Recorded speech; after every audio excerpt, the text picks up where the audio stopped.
Yeah, I've spent a lot of time with John Lewis today. I mean, not today, all week, watching videos, watching his life story, just reading this morning his last words that he left to be published on the day of his funeral. Oh, wow. Your Listening to portrait was gorgeous. Mm. Your it's a, portrait was stunning. I'm sorry, The the portrait. portrait you did was stunning. Thank you. Really lovely. And what would you summarize for us, Carol, just briefly some of the highlights of his life? You know, he's not someone I grew up being familiar with, and I've been learning a little bit, but You didn't watch any of the funeral? I don't watch TV, or I mean, YouTube. You have to Google. You must all Google if you did not listen to it. You must. Obama's eulogy. Obama's eulogy. You have to promise me you will Google that. I will. Yeah. It tells, Okay, Carol. it tells a lot of his life. I mean, he synopsizes his life story. But basically, he was a young man who woke up really young. When Emmett Till was killed, he was one of the first really highly publicized Black murders. He was only 14 years old, and John Lewis was 15, and he's, just that wake up, that could have been me. Yeah. And then he heard Martin Luther King Jr. on the radio, and that was his calling. And he, from his teenage years already, got involved in civil disobedience, and he's been an absolute devotee and practitioner of nonviolence his entire life. His phrase was, get into good trouble, necessary trouble. And his other phrase was, get in the way. Like his parents grew up in a very loving family, extended family, but the idea was you don't get in the way, so you don't call any attention to yourself. He was nearly killed in the march on Selma, on the Edmund Pettus Bridge. So when they took his casket across that bridge in honor, it was incredibly moving. I watched the whole, I think it's about 9 minutes of just watching this carriage being pulled across that bridge. So so he's always been for everybody's rights. He's walked with the gay pride people. He's been advocating for women's rights, immigrant rights. I mean, he's just a universal human. Love, a being of love. And all three past presidents spoke, but Obama not only told his story, so to speak, but was extremely political, unusually, maybe unexpectedly, but maybe not political. It is definitely a must-watch.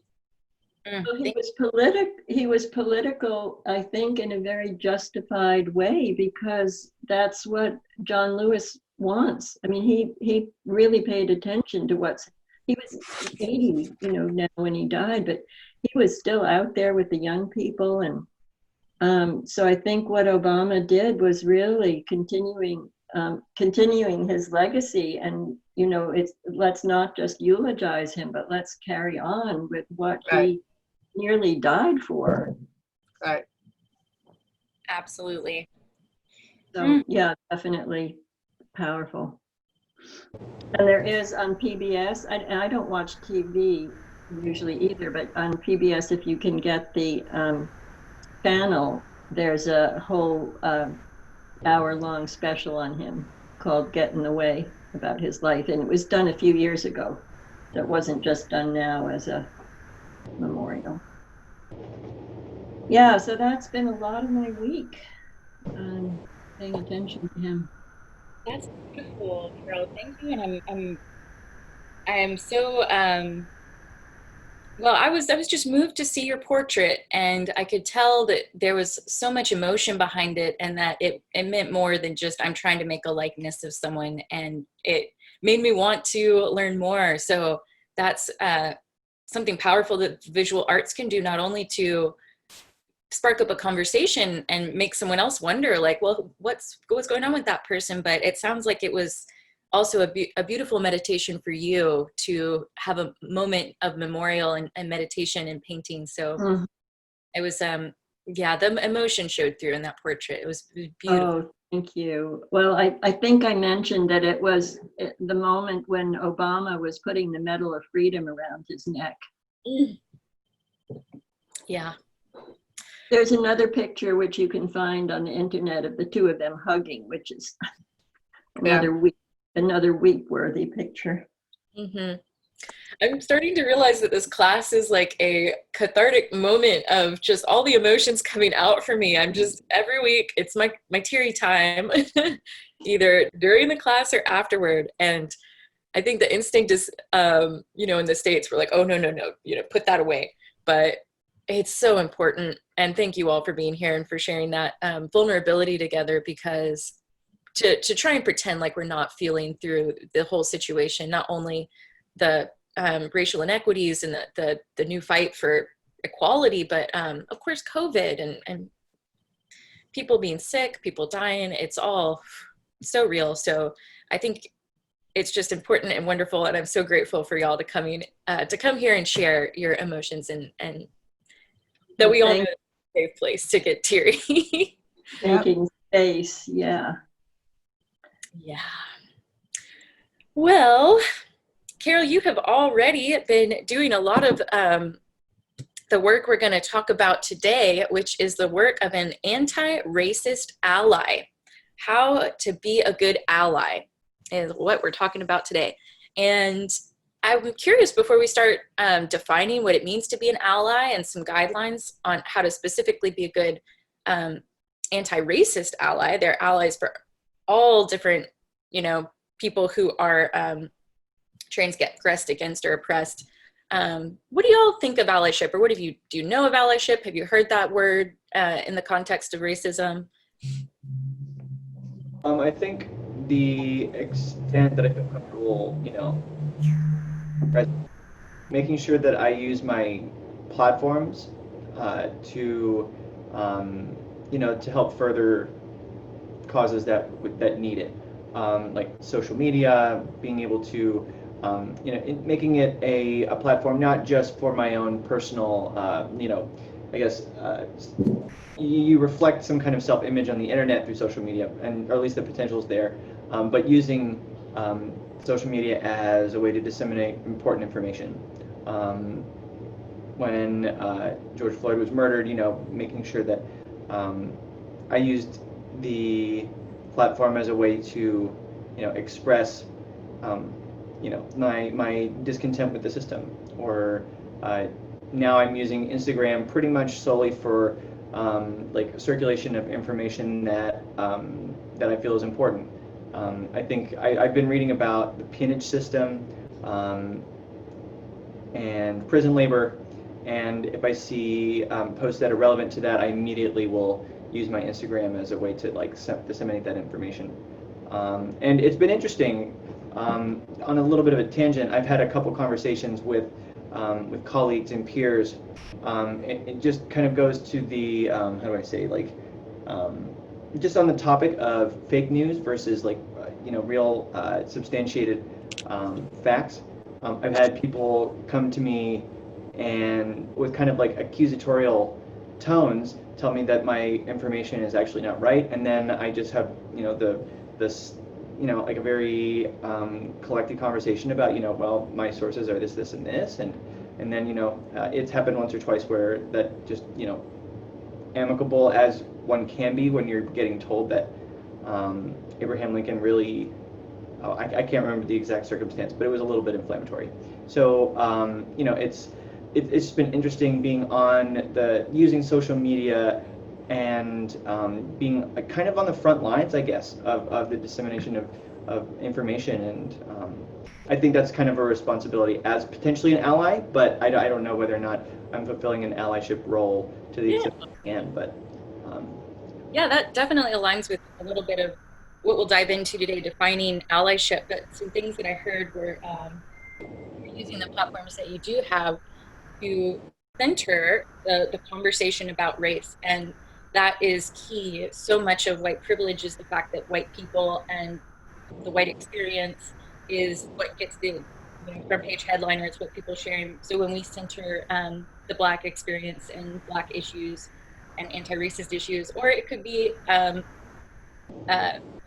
LGBTQ plus issues, or any of the other types of issues that are out there, equality is really what's the word I'm thinking of? It's so much more than just the anti-racist thing. It's all of us being equal. Another thing you said was just how much you're focused on learning and continuing to study, and that's huge. And that's, we're all here doing that. So that's a big step toward allyship. Judith, was that your hand? You had a comment? Well, right before the class, I posted an article that my neighbor wrote. She's a marketing guru. She was the dean of the business school here at NYU. And in her article, which I recommend everyone reads, it's how brands can participate in an anti-racist role. And she says they can choose to play a supportive, non-racist. Let me start again. Play a supportive, non-racist role as an ally, indicating support for change with limited action, or they can choose to be an activist, proactively involved in anti-racist actions and campaigns. I will say that when I read the article, I made this note in my post, I thought of the very first class we had and how Carol told the story about using the word ally, and then her Japanese student approach her. And I'll never hear that word again the same way. But it's a very interesting, very clear definition of what brands are and can do. And as I said, I recommend it. Yeah, I read that this morning. It was so perfect for today's talk. Yeah, Carol. Oh, I tried to read it, and the link didn't work for me. Did you get it right from the link that Judith posted, Jessica? I did. I'll try and re-link if it doesn't pop through, or it might be a browser. It just kept spinning. It didn't. Oh, you're going to love it, Carol. We have to get it to Yeah, you. I tried to read it right away as soon as I saw it, and it didn't work. So I'll try again for sure. I don't know, Jessica, I don't know who she is because she doesn't participate in the class, but there's a woman named Robin who must watch the tapes. Hi, Robin. Hi, Robin. And she was wonderful. She sent me in a private chat 3 articles about anti-Semitism and racism. And I just told her I couldn't open the first 2, but the third was a YouTube video. And I was just so touched by it. And I wondered, where is she that she can't participate? What country or city is she in? I think she's has like a conflict in her schedule, Okay. and that she's got to set things. She's not in Thailand or something. No, where the time difference is 12. She mentioned, I don't know whether she's living there at the moment, but in her last post about her social activism about hair, she mentioned getting in touch with her people in Massachusetts. So she's either presently living there or that's her base state. I'm not sure which, but she's been there. Robin, when you watch this, send us a little note in the group and let us know a little bit more about you. We feel your presence, but we want to know where you are, and maybe one day we can have a class that fits your schedule and we can all get together. Ellie, did you have a comment? I thought I saw your hand earlier. She's on mute. Oh. Ellie, you're on mute. Okay, am I good now? Yeah. Yep, we can hear. Basically, what I understand to be an ally is the demands of being a good ally are constantly evolving. You just have to keep learning. So it's almost like you're never fully a perfect ally. It's just a kind of a journey to getting closer throughout your life.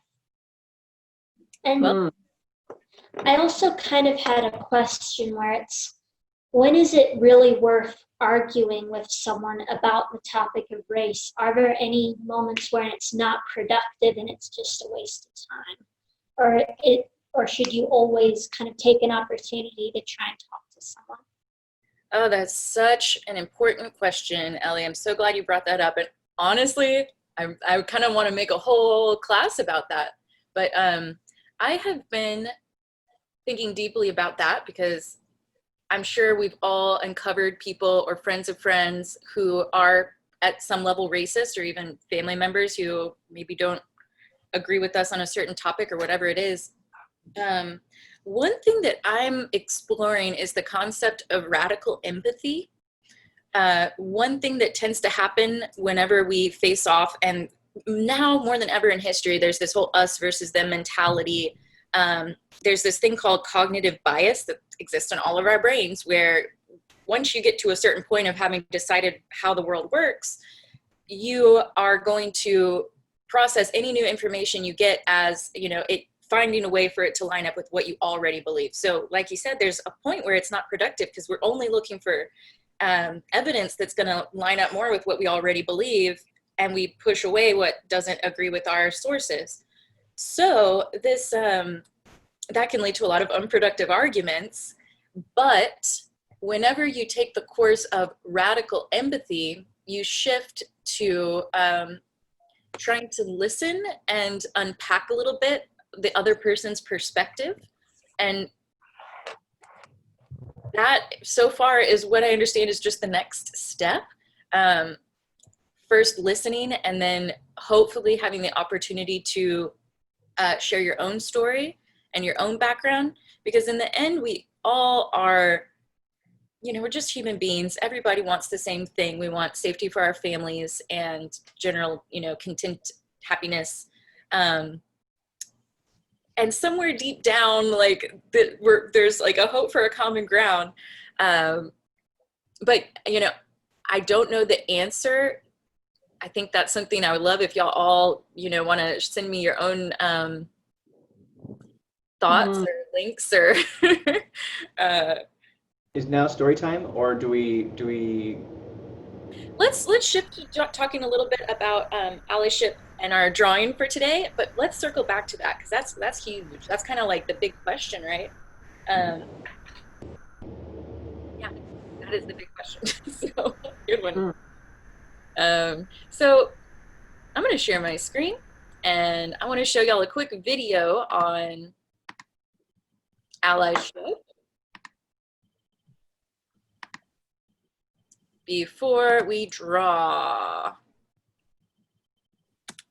You're not strong. Hey, it's Asante, and today we're talking about allyship. A big thing to remember is that allyship isn't passive. If there's a war, your allies don't just sit there like, oh my gosh, genocide? Oh, that sucks, man. Oh, I can't.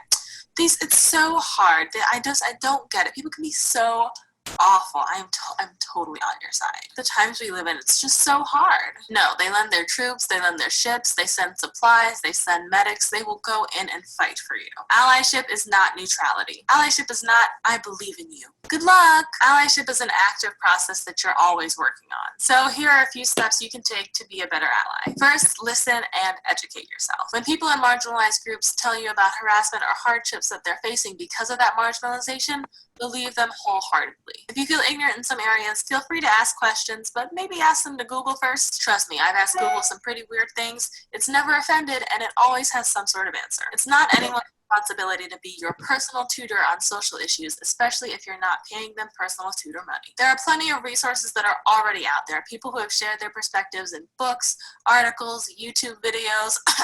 Find the resources that have already been laid out for you. Find the people who are already talking about this stuff online. And as an ally, you should be constantly learning. There's not the Black experience or the queer experience or the experience of being a disabled person. There are so many different ways of walking through the world, being perceived by others, and living at the intersection of various identities and abilities. So even if you think you've heard everything, listen. The second thing that you can do to be a good ally is to uplift marginalized voices. Retweet them, mention them to your friends, highlight them, spotlight them, feature them, hire them into positions of authority where they feel empowered to voice their concerns and act on them. Consult with people of color and trans people and neurodiverse people, and then pay them for their time because consulting is a job. Wherever you can, bring diverse people into the conversation. A third thing you can do as an ally is speak up. When you see injustice, when you hear someone being bigoted, Call them on their BS. Yeah, it may make you uncomfortable having to point out that someone's being racist, but imagine how uncomfortable Black and brown people feel having to live with that crap every day. It can even be easier to call something out if it's not being directed at you and challenging your very existence. As an ally, you can take that burden off of someone who is already hurting. And if you remain neutral in that sort of situation, you're not an ally.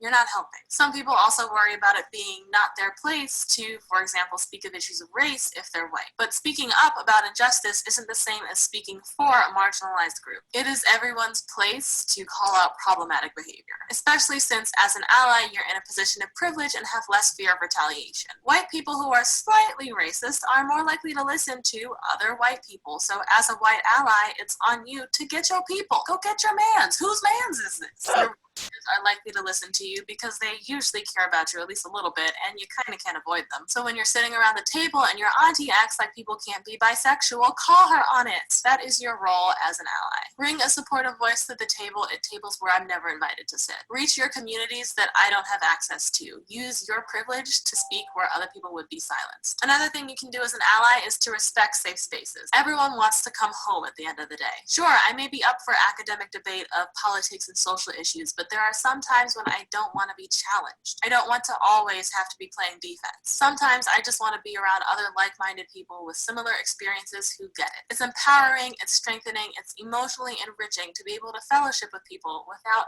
judgments or pretenses or awkward questions just from being who you are. Don't take issue with people coming together around their identity, especially since if you're in the dominant culture, you probably get to do it all the time without even trying. Respect that there's Pride Month, respect that there's Black History Month, and realize that as an ally, the world is already suited to you in that respect. If you're straight and cis, you've probably never feared being threatened for expressing your gender or felt like you needed to hide your sexuality. If you're white living in a dominantly white country, you've probably always seen people who share your heritage in the history books. If you're able-bodied and neurotypical, you've probably never been stopped from entering a common space because it's inaccessible, or had to retreat from a common space because it's overwhelming. Respect the spaces and...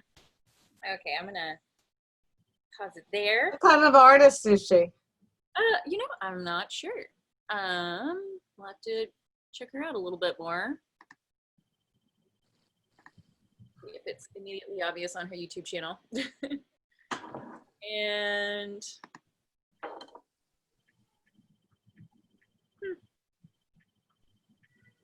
no, I don't know. But she's got a lot going on her YouTube channel. So if you want to check it out, I can post this video, and she's a Shantae artist. So Can you post it? yeah, we'll do. Yeah, and we can find it on YouTube. Definitely. I just saw at the bottom that said an intro to Asante, so Oh yeah, there you go. it will start from the beginning, maybe about who she is. Yes, traveling alone as a woman. I like her already. Okay. So how to be an ally. If you'd like, I thought it might be cute if you just want to doodle kind of as we've done in the past. What do you call these things when you have the letter on one side and then it all spells out different words? There's a name for it, but I just went ahead and made the letters A-L-L-Y down the side of my page to doodle. Oh, yeah, Ellie? I think it's an anagram. Anagram. Thank you. Okay. It was like, it's one of those things, and I just can never remember. So there are two of these that I was looking at. If you want to take a note, if you want to make your own anagram, ally can stand for, whatever you want it to stand for.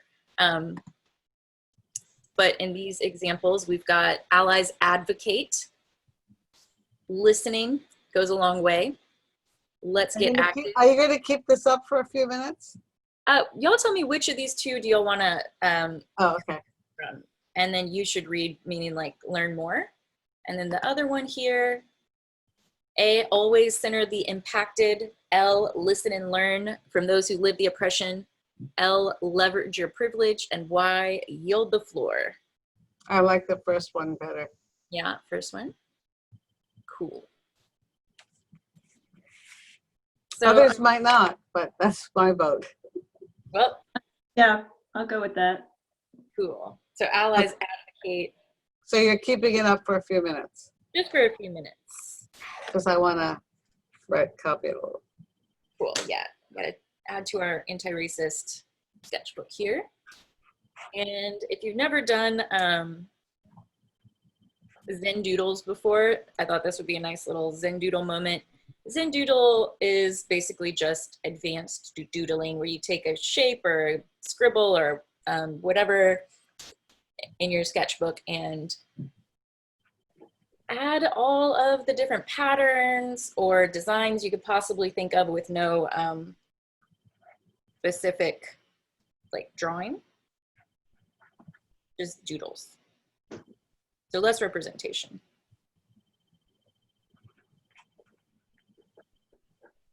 So I'm gonna just write out the words for now, and we can maybe continue doodling and making it look cuter if you want. I'm gonna make the L listen and learn because I liked that one from the other one.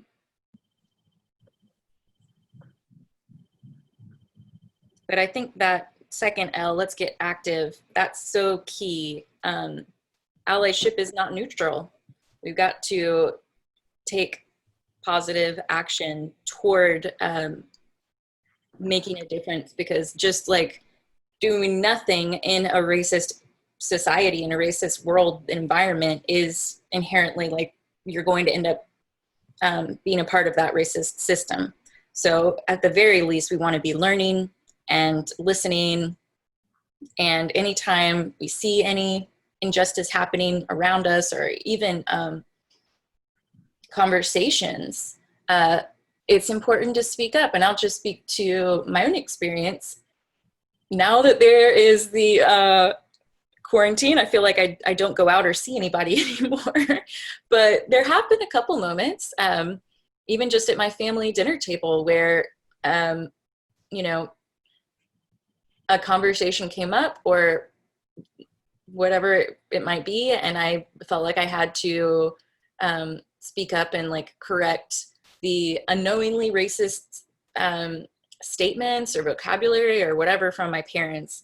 And I think, you know, my mother especially, she grew up as in the South, in South Carolina, and yeah, there are things that she thinks or says that just are how she was raised that kind of make you cringe whenever you hear it. Can she hear you? Did she Can listen? she hear you? Yes. So if you're able to point out to her that she said something racist, that she inadvertently, not thinking about, but out of knee-jerk reaction, that's what she always said. Right.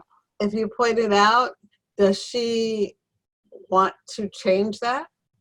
I think so. And That's actually, great. yeah, because in fact, I've heard her doing the same thing. So she still talks on the phone every morning to her mother, who's my grandma's 90, good genes. And she has these anti-racist conversations with my grandma. So, you know, bit by bit, it's going up the generational, you know, ladder. I'm gonna find the Finding that one of the things that's frustrating me, mm-hmm. I love this class and I love what everyone posts, and I read anything that comes out of this class.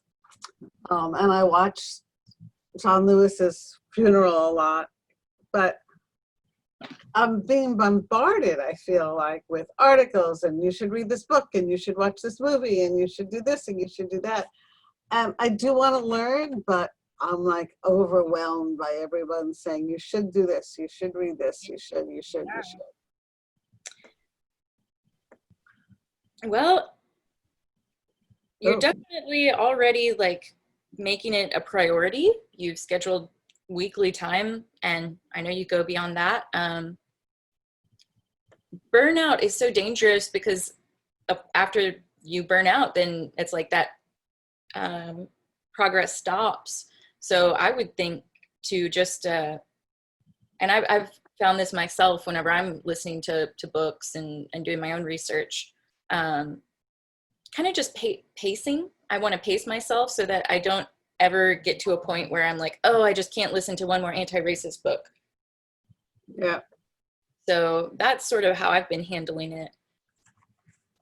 I also kind of treat it like working out. Like you can't just like exhaust yourself in one workout and expect to be stronger, you know? Like Oh, good analogy.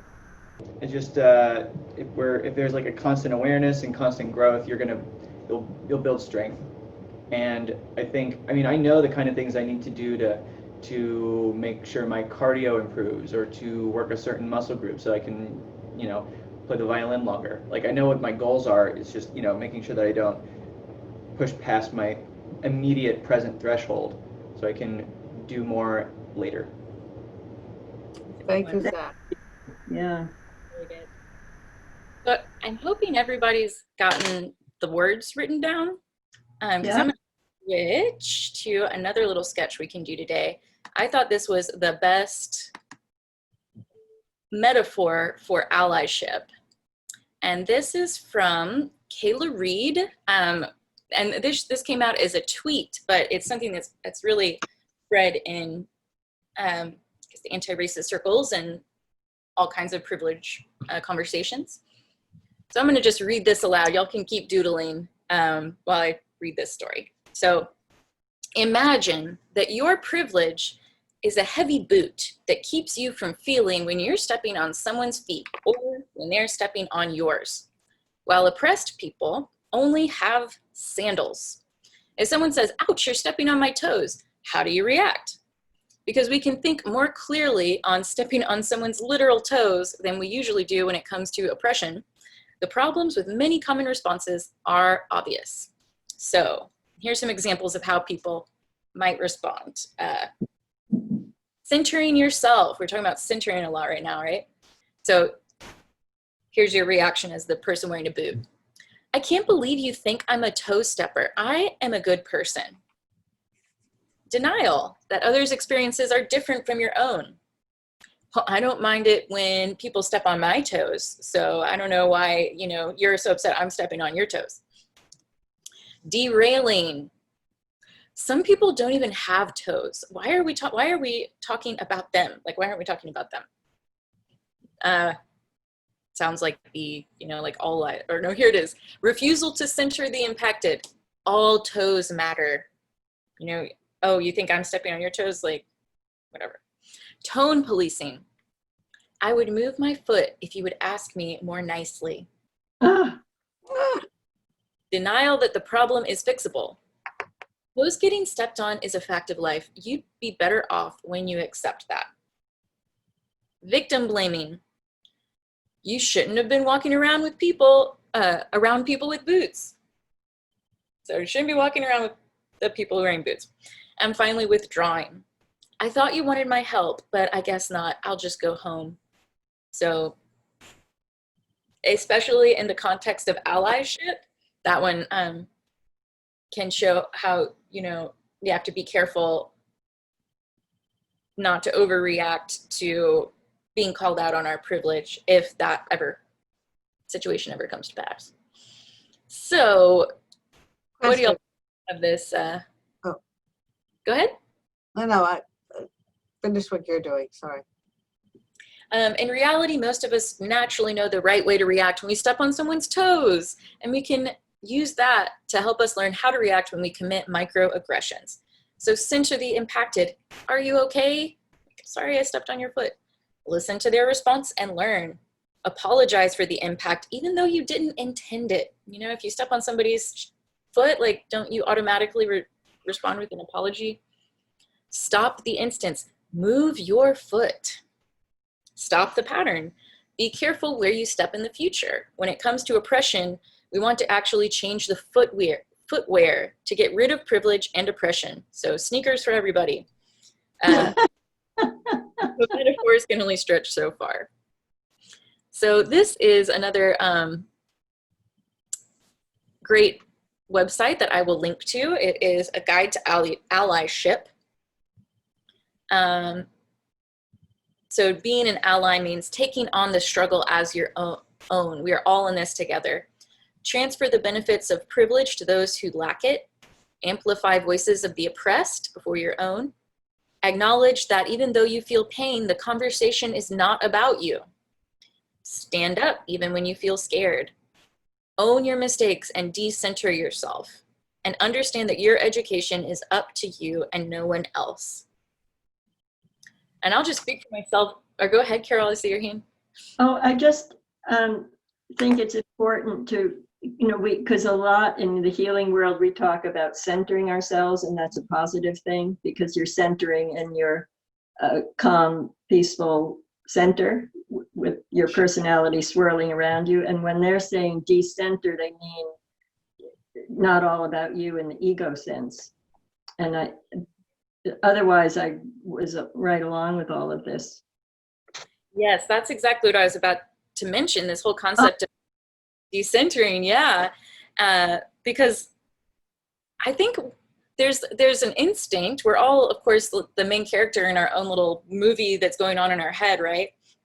And especially as white people, if we go to the movies, if we pick up a book, like a fiction or whatever, chances are really good there's going to be a, white person in the leading role. And then I don't know if y'all have heard of white saviorism, the concept of white saviorism.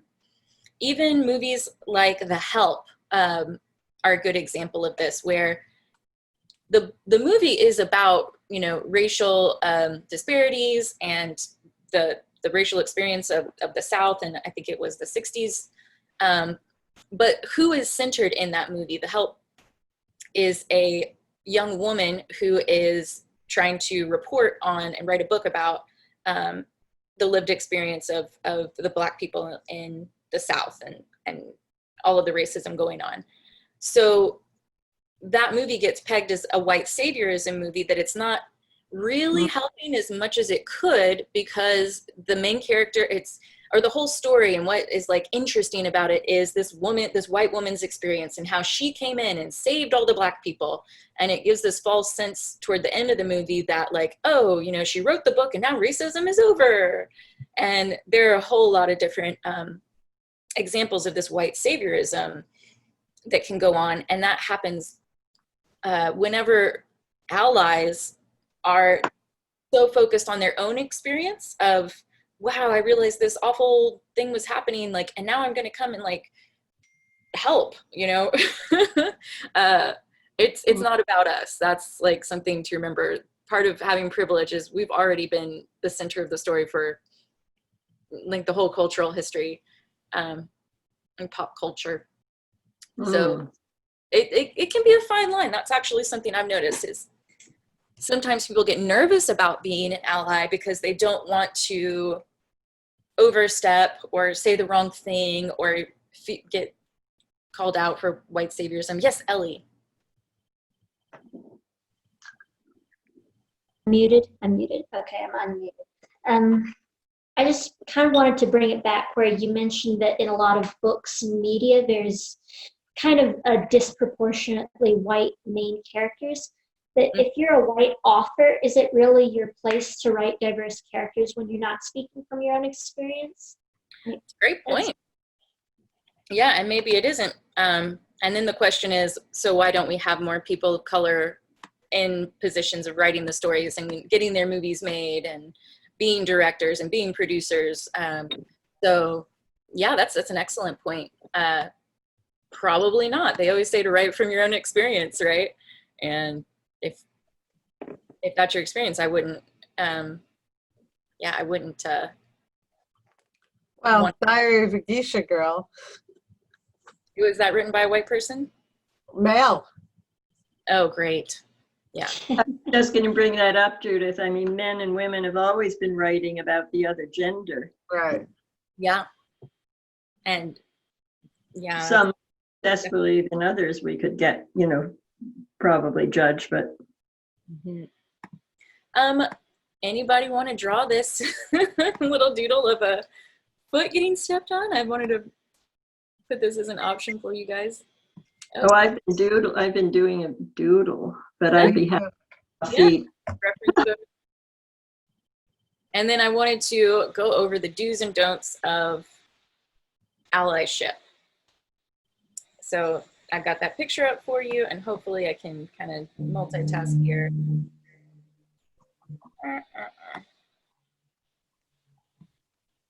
Okay, so the do's of allyship. Do be open to listening.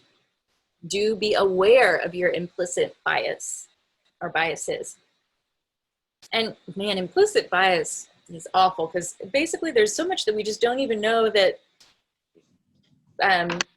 that we hold, and when it comes to bias, until it comes out in an inopportune moment, and that's kind of how you have to learn from it. But just be aware that we have them.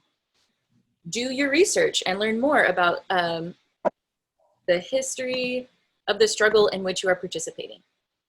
Do the inner work to figure out a way to acknowledge how you participate in oppressive systems. Do the outer work and figure out how to change the oppressive systems. Do use your privilege to amplify, digitally and in person, historically suppressed voices. Do learn how to listen and accept criticism with grace, even if it's uncomfortable. And do the work every day to learn how to be a better ally. Don't the don'ts. Do not expect to be taught or shown.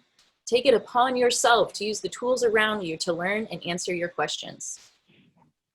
Do not participate for the gold medal in the Oppression Olympics. You don't need to compare how your struggle is just as bad as the marginalized person. Do not behave as though you know best. Do not take credit for the label of those who are marginalized and did the work before you stepped into the picture. And do not assume that every member of an underinvested community feels oppressed. So those are some basic do's and don'ts. Anything pop out to y'all from there? I really liked be aware of your implicit bias. It's a good reminder. Zach, did you?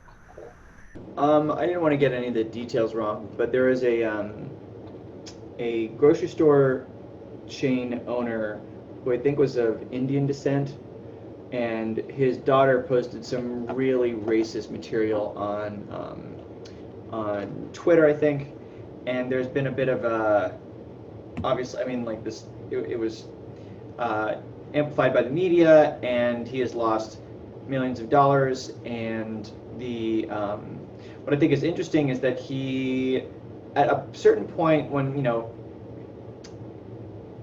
I think the sticky issue here is that he was expecting, like, what in his conference, he was expecting for the Black community to teach him or to teach society how, like, what they've been doing wrong. It was interesting. NPR is running a new show. I can't remember the name of the show, but it's with they're two Black commentators, and they were just, I mean, they were audibly cringing the whole time because this guy is, I mean, actually, that's interesting. I wonder actually if, well, anyway. Yeah, you should find the link and post it so we can. Yeah, I heard about it. Did not. But yeah, I think metaphor is such a helpful tool in these kinds of situations, because it really is, it's hard to experience something you've never experienced from a point of view that you have no clue about.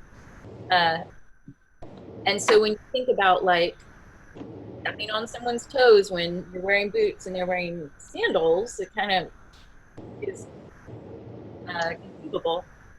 So, you know, if it almost makes me think of, you know, working with little kids and, like, pre-K and, like, teaching people how to share and resolve conflict, you know. If the little kid, it's his foot stepped on, you know, we don't expect that little kid to say, hey, you know, let me teach you how to never step on anybody's toes again. Like, you need to watch your circle of, you know, where your feet can reach around you and blah, blah, blah, blah, blah. It's not the responsibility of the kid whose foot is stepped on to be the bigger person. It's the responsibility of the person wearing the boots to change their behavior and to become more aware and to figure out how to avoid hurting people, because that's really what you get down to. And, you know, how cool would it be if all the people wearing boots were like, oh, why don't we, like, find some better footwear for these people walking around barefoot or in sandals. Can you go back to what the original discussion about the boot stepping on the toes? Because there was more to it than just, oh, thank you. The boots and sandals. Let me see if we can get the direct source. Oh, it's just from Twitter. So Katie Reed, she's got the Yeah. ally thing we just did. Always center the impacted, listen and learn, leverage your privilege, and yield the floor. Let's see. Well, the symbolism of the boot on the sandal is what I was looking for. So this is all right here. Imagine that your privilege is a heavy boot that keeps you from feeling when you're stepping on someone's feet or when they're stepping. That prevents you from feeling when you're doing it. That was the key. Okay, thanks. Yeah, absolutely. And I'll be sure to post this because there is more to it. Can you go back to the picture now so I can draw it? No, so it's sneakers, not boots. But anyway, I'm going to do a boot. Sneakers can have bad treads. You know, I looked everywhere. This is the best picture I could get. So we'll have to post our images later. I made a little cartoon bubble of the sandal foot saying, ouch.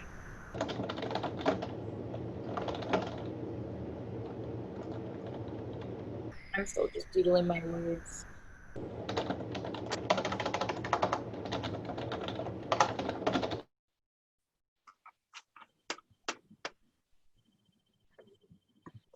What was that? Zach? Did you say something? Nope. Sorry, you did. Found it and I'm posting it in the group right now. So sorry for my clacking. I was like, you keep talking.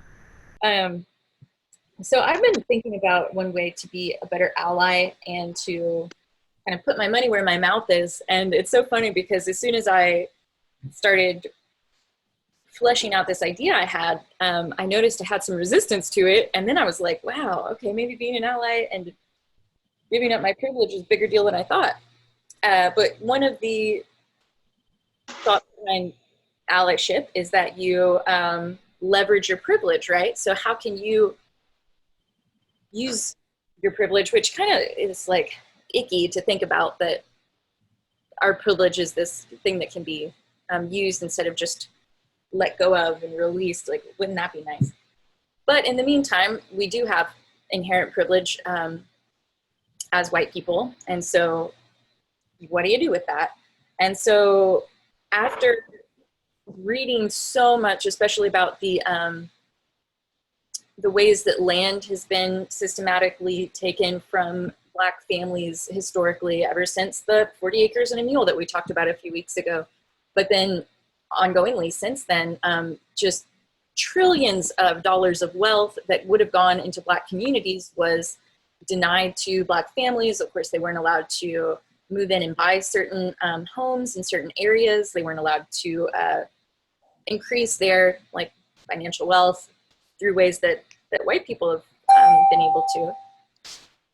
That got me thinking, man, reparations are so important. I wish I could be involved in that, but I am just a lowly individual. What could I do? And then I got the idea of a personal reparations account. So thinking about my own finances, what if I funneled a percentage of my income into a personal reparations account where I either just straight up give some money to Black people I know as a gift, or find a cause that I would like to, donate to that is involved with reparations or something similar. And I started looking into it, and it turns out, the personal reparations account is something that other people have already developed, and there was this whole conversation about it online. Yeah. And of course, there was the kickback to that, which were of course, white people being like, oh, this is just Black people trying to trick dumb white people into giving them money. And I was like, hey, well, this is my idea originally. And then I was like, but it was funny because when I read that, and here I am thinking about like setting up some system in my life where like a certain percentage or whatever would be in my personal reparations account. I was like, am I being taken advantage of? And like there was this flash moment of just like, and maybe it's because money is such a sensitive thing, I don't know. And there's, anytime you spend it, it's like, is it going to a good place? Am I being smart with my money? I just had a questioning moment of like, oh, is this really a good idea? And in the end, I decided like, heck yeah, like this would be, I think, a really powerful way to take that privilege that I have and try and kind of level the playing field, like let someone else have the privilege of just getting a gift of $1,000 out of nowhere, whatever it might be. But I thought that moment was really interesting, just from my experience. Like, I'm a very well-intentioned anti-racist person, and it's so interesting when it comes to the moment where you're really about to let go of your privilege and, allow some of the benefits that have come to you because of whatever led to your situation in life right now. It's hard. It's not easy to release that privilege. And so I noticed it, and I felt that struggle, and I was like, oh man, okay. Sorry. Yeah, no, that's it. I was just rambling. When the pandemic started, I'm a person who eats out usually 5 nights a week. Wow, lucky. And the other 2 nights, I want to just have a salad with a little protein because I need to balance it out. So when COVID started, I didn't even really know how much things cost in stores because I bought so little. I just bought salad stuff. And so I started ordering up, a service of groceries. Mm-hmm. And I couldn't believe it. Like I'm going to throw out a number. For $150, I could buy 3 weeks worth of food. I was like shocked. So every time I did that, which was every 2.5, 3 weeks, except for things like bananas, which I had to buy fresh. Separately. Every time I did that, I sent the same amount of money to one of the food banks. Oh, wow. Because even that amount of money paid for maybe 2 or 3 dinners when I ate out, It was like such a shock to me and such a way to kind of give back. So that's what your story reminded me of that. Mm-hmm. Finding little personal ways to spread the wealth, yeah. Yeah. Have any of you heard of Dining for Women? No. It was a group of women who, some years ago now, who used to go out to eat, and they started to make the kind of realization that you are, Judith, in this situation, that they could actually save a lot of money and have the whole point was to get together. So they started having potlucks, and all the money they would have spent on going out, they started giving to causes. This organization has grown, and they have their own vetting system, and there's some employees now and so on, but the idea is still the same. And I joined a group here locally a few years ago, and each month there's a specific organization that's been chosen by the people who do the investigating, and they're in less developed countries, and they're programs that help women get education, avoid premature marriages, train to be midwives. But it's that idea of just shifting your resources. Yeah. And they've raised over the years now millions and millions of dollars that have gone to really well vetted organizations. Interesting. Thank you. There are chapters all over the country. I mean, ours is very small. So a woman came up and visited our chapter who's from Virginia, and I think they had like 60 or 70 people in their chapter. Wow. So if everybody, you know, depending on what you're used to spending out and what you can afford, Right. people, you know, put in usually 15, 20, 25. Up here, we don't spend much for going out. But Yeah. In New York, it's different. Yeah. it definitely, Most of you know Diane from the other class. yeah. So Diane lives in Guatemala. She just celebrated her 10th year there. And in her town, Panachel, on the lake, virtually everybody lost their job because it was all tourism based. So she did a GoFundMe. She just closed it. She did a GoFundMe and told us that for every $80 that we contributed, she could get food and feed a family of 10 for a month. Wow. And so she raised $12,000 and got these, they're about to open Guatemala again, so people will start getting their jobs again. But we all, you know, we all gave her some money. Some people $25, some people 80 times 3, whatever it was.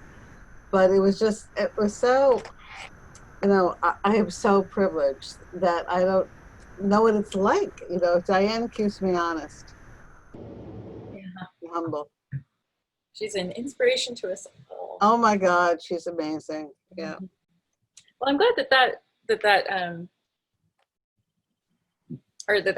this conversation has led to that, sharing examples of how people are giving back and how we can find specific actions to spread the wealth, you know, find a little way to donate money, and if not money, it could be time, it could be, you know, creativity. You know, Zach, your violin piece is forever, and I know you're working on and sharing that with more and more people, and that's huge. Violin. Zach, are you going to send us your final violin piece from Frederick Douglass? Yeah, I made a couple adjustments, and I don't know if you can see, but I have new recording equipment. Yeah, I can see.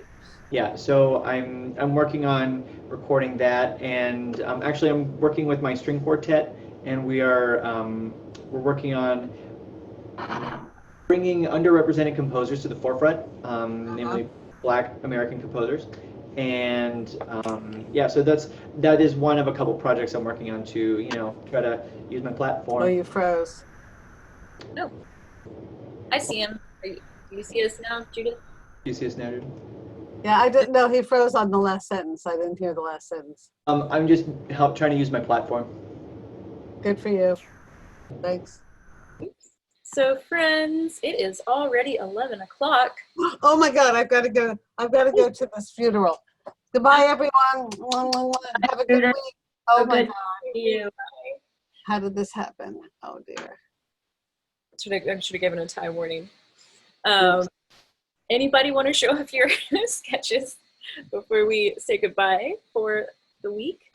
I don't know what this doodle has to do with the work, but I like it. You know what it reminds me of is intersectionality. You know, there's so many different intersections and kind of little Venn diagram moments happening there. And to be an ally, you know, of course you can be an ally for against racism, but also for LGBTQ rights, for women, for, you know, I was just watching a video on how to be an ally, and they say the big three that anti-racism is fighting against is the patriarchy, capitalism, and white supremacy. And with those three things, that's where most of the oppression in the world comes from, and those affect so many people. So I see it as an intersectional. Intersectional, I like that. Yeah. Anybody else want to show off? Sure. Zach? Just little, you know, little visual things that I thought kind of loosely related to each one. Interesting. I like that. Like little icons and stuff. I like, yeah, the gestures. those concentric but open shapes for listening. Like little Cool. sound waves. Yeah. Ellie? Did you Oh, wanna share? I just drew a boot and a shoe. Ooh, that's an awesome boot. I didn't get very far. I just wrote the word ally. Oh, but you made them gorgeous. I made them shiny looking. Yeah. So I also did a very quick ouch.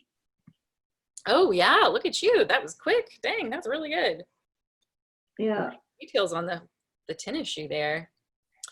To make it look like an aggressive tennis shoe. I think the Ellie's boot is so much more. Yeah.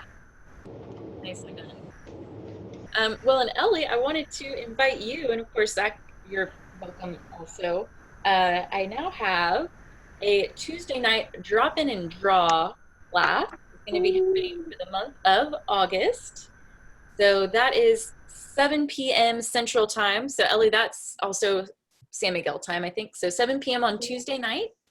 If you pop into school.jessicaantonelli.com, I put the Zoom link in there, and it's just, we just hang out and draw. So it's not going to be like a specific lesson, but if you've been drawing something and you have a question, I'm happy to like do a little tutorial it's kind of like just a art hangout where we're all going to hang out and draw. You can be working on your own personal project, or we might draw something together. So it'd be great to have you.